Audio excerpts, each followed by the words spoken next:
Hello, my friends, and welcome to Windows Explorer. This week we're going to be tackling the 2000 first-person flight sim Terminus. Now, I have to apologize first off. I've tried everything I can to get this to capture better. And this game is technically a problem to capture. One, I can only capture it in display mode, which is why you see Explorer. And two, I can only start and stop the capture outside of the game.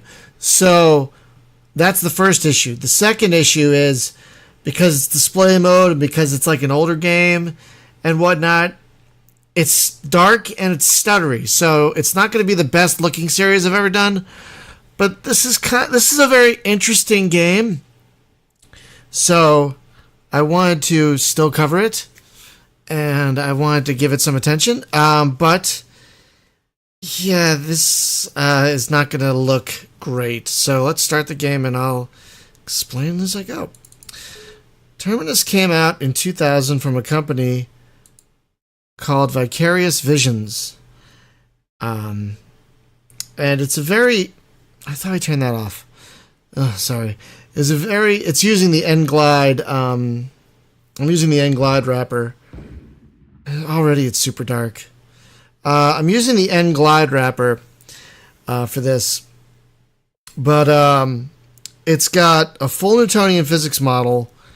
And it takes place in our solar system. It's actually got force feedback, which is interesting because my joystick has force feedback. And it's got a lot of options. It's very detailed, maybe a little too much so. It's a very interesting game. So we're going to start a new game. There is a training session. Now, there are multiple ways to play this game, and for this series, we're going to try 2 of them. Or maybe 3, I don't know. This game also has full-on multiplayer, which, I don't know if anyone did this at the time, but you can set up dedicated servers to have the same game, even the story mode, in multiplayer, which is pretty great. But again, I don't know anyone that did that. So we're going to start single player. Now, there's multiple ways to play single player. The gauntlet is what it sounds like. Basically, it's just a gauntlet with waves of enemies coming at you. Story is the main mode. That's a mode we're going to fiddle with mostly. Free mode is the solar system without the story, so it's just you trade, you fight, whatever, with no overarching story. But we're going to play the story mode. Now, here's the interesting thing. You can change the difficulty. So elite. So you can make it like maybe we should play that one. That means your guns are more powerful and whatnot. And you also have physics. So you can go full-on arcade or full-on realistic. Now, this is one of the few games that has a full-on realistic flight model. So we're going to keep it here.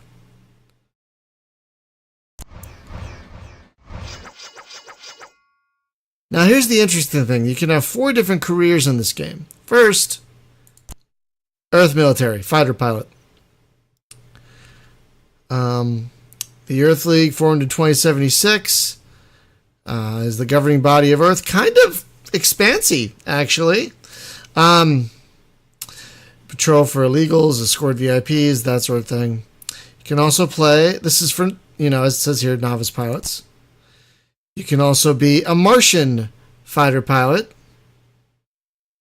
The reason they recommend this for novice pilots is so you don't have to fiddle with your own ship, which is insanely detailed. And that's why they recommend it for novices, so you can be a Martian. You can be a pirate, one of the few games that actually has a specific pirate career. And this is for advanced pilots. For one reason, it's because you manage your own money and your own ship. And 2, you manage your reputation within the pirate clan. So this is probably the hardest of all 4 of the careers, because not only are the military branches against you, but you also have to, and I love the image. I don't know how well you can see that. It's very dark in OBS. But not only do you have to worry about the military hating on you, but you also have to make your own clan happy. And finally, this is the one I've played the most, is the mercenary. This is the second to, these are the easiest, these two here. This is the hardest, pirate. This is just a notch below, a couple notches below pirate, because no one hates you. No one's out. Well, pirates probably don't like you, but these guys will leave you alone. But you still have to manage your own money and your own ship. So repairs, that's on you. Ship upgrades and everything, that's on you. So what I thought I would do for this series is show a little bit of each. So I think we'll start with the Martian military. Why the Martians? Because I've never done the Martians, and two, I love Bobby in The Expanse, especially in the books. In the show too, but especially in the books. So we're going to be a Martian.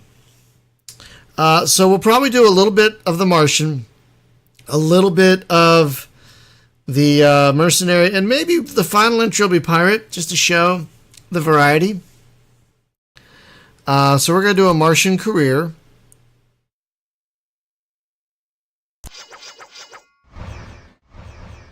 And you get to choose your face. So you can be male or female. These are probably programmers. This is the person who looks most like me. So I'm going to put in my name. An elite unit based on Olympia. Let's talk of today's events, which there's news in the game, so we'll cover that. Sure. Not that really matters when you're in the military, but okay. God, that's so dark on OBS. I don't know how much you can see, but it's so dark on OBS. Nurgle 3-9 requesting docking clearance. You're clear to proceed.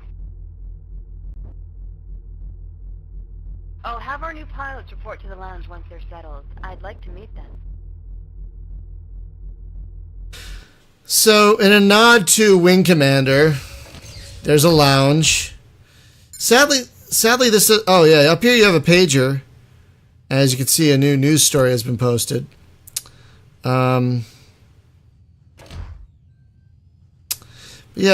it's a shame. Like, I thought this would be like a simulator you could play, but it isn't.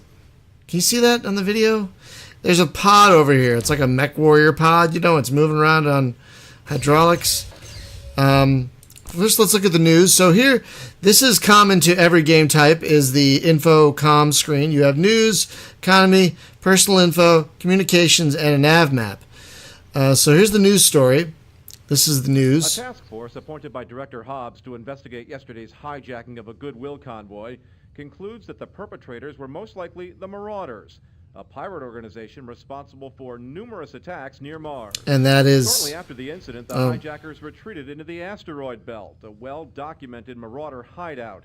Marauder activity has been unusually rampant in the past month, and the number of assaults reported this year has far surmounted the total amount reported in the previous year. However, Terran military officials flatly refuse to track down the Marauders, citing a greater need for stepped-up planetary defense. The UEL's inertia and deliberate lack of initiative to recover its stolen cargo has led many consortium sources to question Earth's ulterior motives. A local expert on the UEL explains that it would best benefit the UEL to appear a victim of a vicious attack while secretly maintaining its technological advances. Prototype transmitters based on alien Callisto technology loaded aboard the convoy were reputedly a goodwill gift intended for the upcoming summit between the Mars Consortium and the United Earth League. At 7:12, unknown assailants hijacked the convoy en route to the Callisto research station. After a violent struggle, 2 escorts from the interplanetary Callisto squadron were destroyed. Both pilots, Martians, were killed. The Special Task Force vows to uncover all it can about the unfortunate incident. So that's part of the story. If you chose the free mode, you probably wouldn't get that. So this is your pager. It is ever present when you're in a station, and you will get sometimes timed missions to show up at a certain place. But there's also news, like we just saw. There's economy. If you wanted to do trade, you could like look up specific items and see what they're being bought and sold for. So I might want to buy something at Mars Commercial, sell it at IO Mining, which is a trek, but that would make you some money. So that's the economy screen. Personal info is, me, Martian, reputation, no kills. Apparently I'm loved. And neutral. Comms, this is where you can communicate with people in other ships and whatnot. And the nav map, which is just insane. You can zoom out. It's kind of weird. But the nice thing is you can get a list of things here and set a course for them here. When you're in the military, you don't really have to do that. But that's the map. So that's the infocom screen.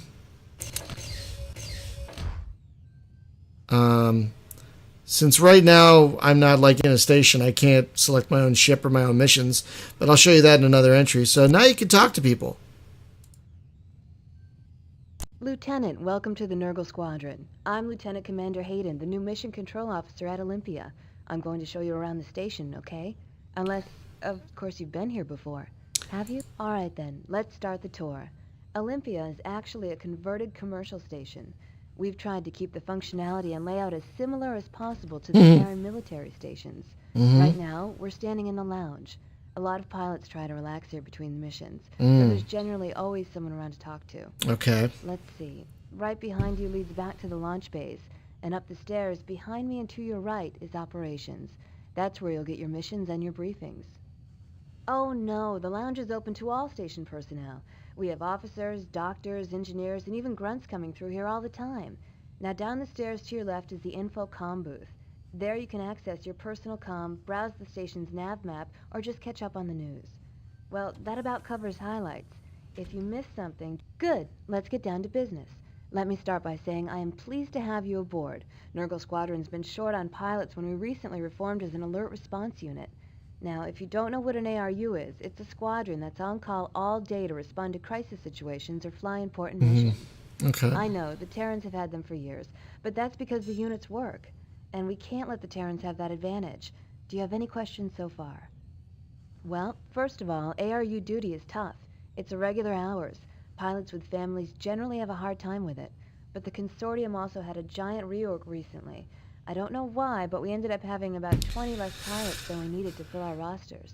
We're close to having them covered now, though. No, you're not getting off that easy. Nurgle Squadron's gotta fly routine missions just like everyone else. But just because they're routine doesn't mean they aren't important. Every transport or spy mission furthers the Martian cause. We just have additional responsibilities above and beyond those of other squadrons. God damn it.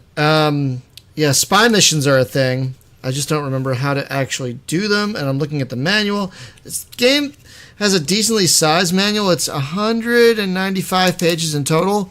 Hear that? That's the manual. But it's not insanely well written, and it doesn't, like, hang on. So, because spy might be fun. Spy contract, 73. Let's see. I read this before, but must drop a spy probe near the target and then defend it. Okay. All right, so no more questions. Okay. Routine missions here work nearly the same as with other squadrons.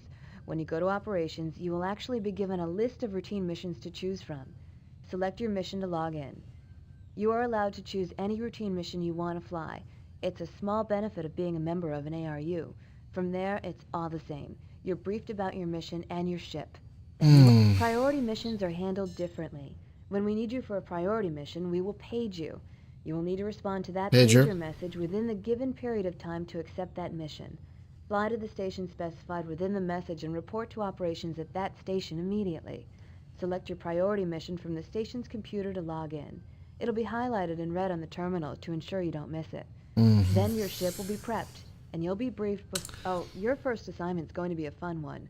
All Martian pilots are allowed to compete in this year's Top Dog Fighting Classic, since it's the first time in many years we haven't boycotted. That's enough of that. So, you go here. Now, when you're another type of pilot, like a mercenary or a pirate, you get to choose these. And they pay you and whatnot, but we're just going to choose a simple patrol mission. Oh, it's an interesting looking ship. So, let's start with one of those just to show you what that's all about. Oh my gosh. So dark in OBS. I'm sorry about that, folks. Okay, so pull up my info screen. Let's look at the patrol again. Mars to Beltgate is the first thing. Oh, it's selected already. All right, let's go.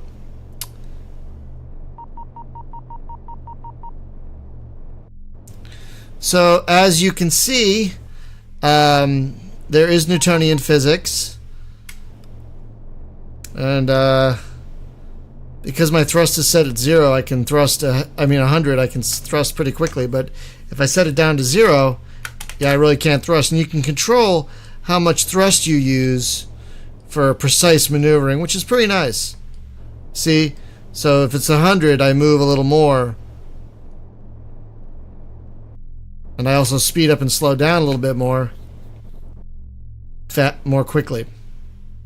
So as you can see, there are the game monitors stress, it monitors heat, radiation, and your oxygen. You also have fuel and energy, both of which you can run out, and that's a really bad thing. So I'm going really fast, and it shows your ETA. I don't know if you can read that down in the when you have something targeted, like my ETA, and this is 14 seconds. So I am going to try and stop.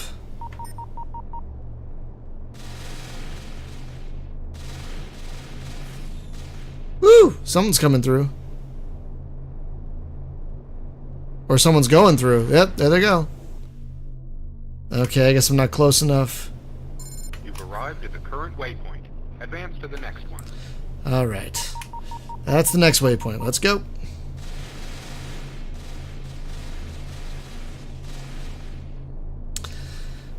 So these are gates that you can't go. You can only go through if you have a nav lock to go somewhere else. So I can't accidentally go through them, which is kind of interesting.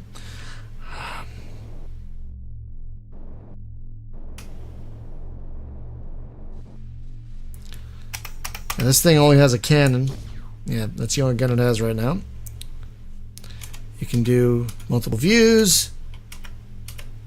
That's me.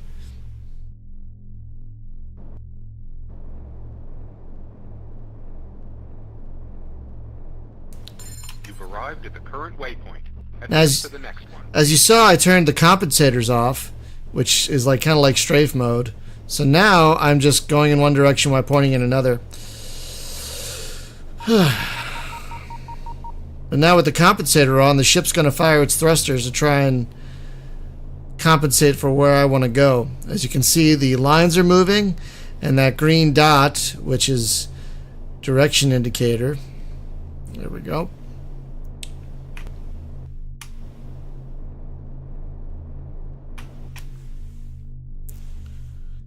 That green, square, not dot, square. That shows you where you're going. So see, I'm using the thrusters now to control that a little bit.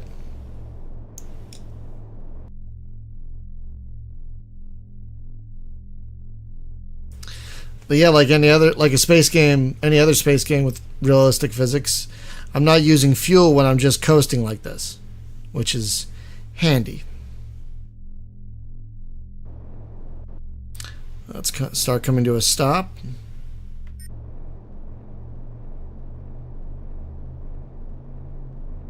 You've arrived at the current waypoint.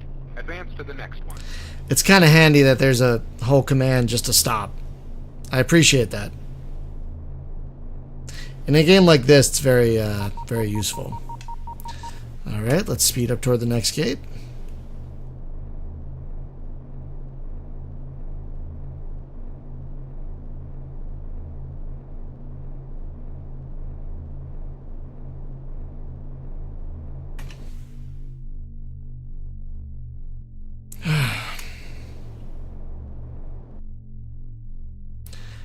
Let's see what else to talk about. So you can see the HUD is pretty straightforward. On the bottom left is that's your ship. Fuel, heat, stress, talked about that. Bottom right is your target indicator. If I remember correctly, the circles are your hull. The other side is the target's hull. I forget what the top one is. Good job. Now that you've completed your mission, return to base. Your debriefing has been uploaded to your personal info database.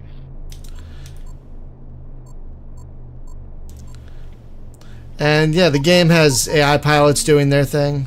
Weapons discharged. What happened?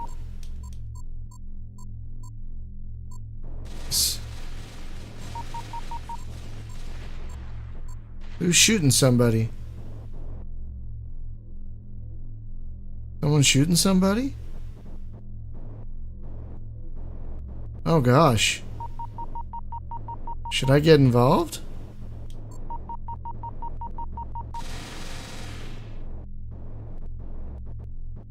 See what they're doing.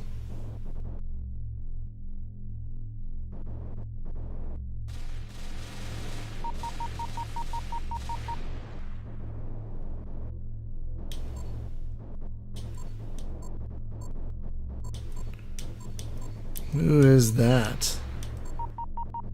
It's transport.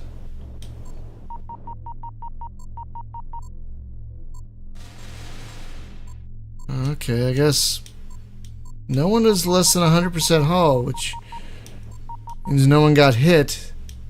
We're just gonna go back to base.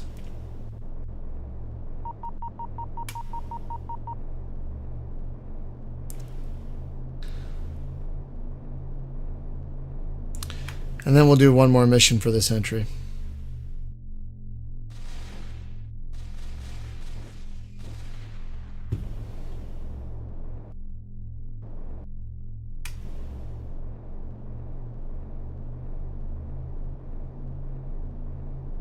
Now, not all ships fly the same. I'm in a little fighter, so this thing maneuvers pretty well. In fact, there's a fighter that's even smaller than this on the Earth side called the Bee that just...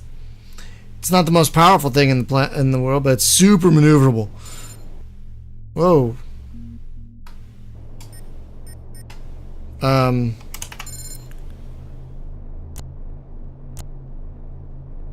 Olympia Military, yes, okay. Well, that's where I'm going. Isn't that handy?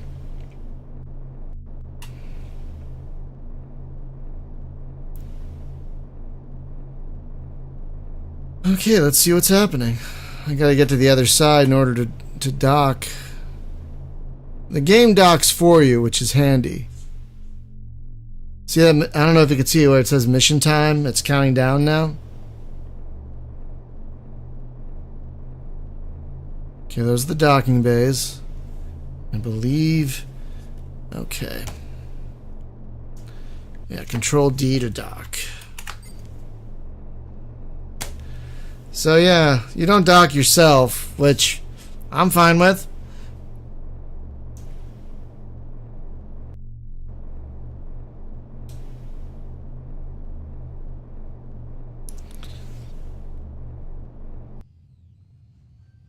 All right.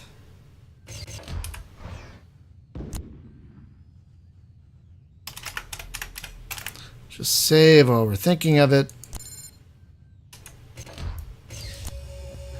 Top Dog, what is this? You've been invited to participate in the first round of this year's Top Dog Fighting Classic. Oh boy.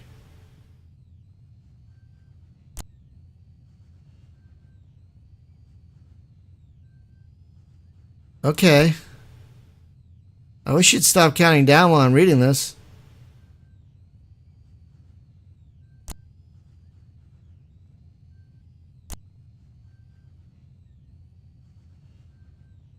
Okay, well, I'm going to do it then. Training weapons. I don't remember combat in this game at all, but oh shit. Yeah. Oh god. Okay.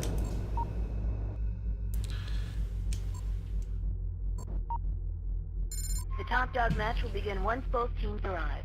Go straight to Saldrea. Your team will be disqualified if anyone arrives late. Good luck. Saldrea. Okay. This competition needs some live ammunition. A couple of mass drivers would certainly get the adrenaline flowing. Well, I gotta move, I guess. Live ammo? No, I think we can beat them without that. Come on, let's show some excitement. We need to show Earth up this year. Training weapon. Alright. What's the point of trying?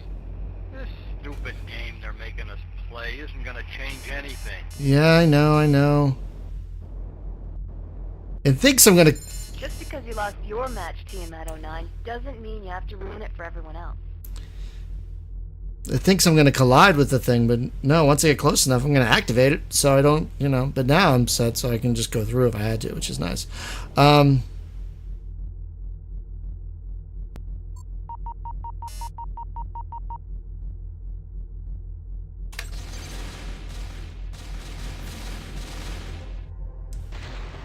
Woo! Oh! Weapons discharged in the area.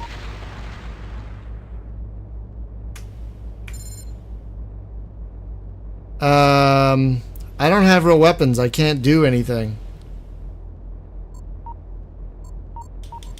Whoa! Ah, crap. I was worried about that.